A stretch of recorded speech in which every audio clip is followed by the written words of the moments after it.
Not just yet. We haven't addressed Title V, and for that, here's a story about a seafarer named Marco. Marco worked on a Fantasylandia-flagged ship. This was one bad ship. No warm water for showers or tea. 6 people stacked in each room. Spoiled food. No recreational facilities. The list goes on. Marco thought that's just how things went until he read the MLC and realized a lot of the things going on were not compliant. Marco tried to inform the master, but he couldn't be found. Marco looked for a form to report the violations, but that form was nowhere to be seen. However, when the ship entered the port of Goodlandia, a port Marco knew was compliant with the MLC, Marco filed a complaint with the port inspector, which led to an inspection of the ship. The inspector logged the violations and notified the flag state and the master that there would have to be some major changes. The master made immediate changes. He also followed the complaint handling procedure, which prohibits and penalizes any retribution taken against the seafarer who filed the complaint. A hard copy of this procedure accompanies every employment agreement.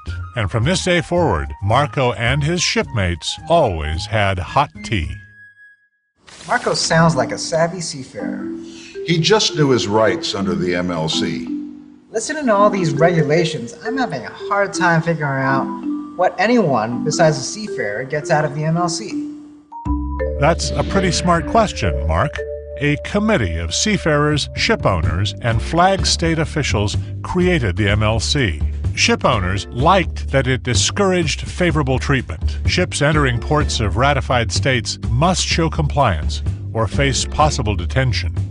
Compliant ships have a quicker inspection process, boosting efficiency and profit. Wow! Now I understand how the whole maritime industry benefits from the MLC. And you'll remember all of this?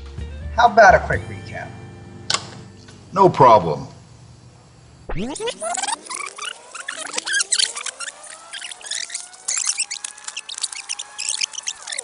The Maritime Labor Convention, or MLC, establishes a standard of working and living conditions for seafarers while creating fair competition for ship owners.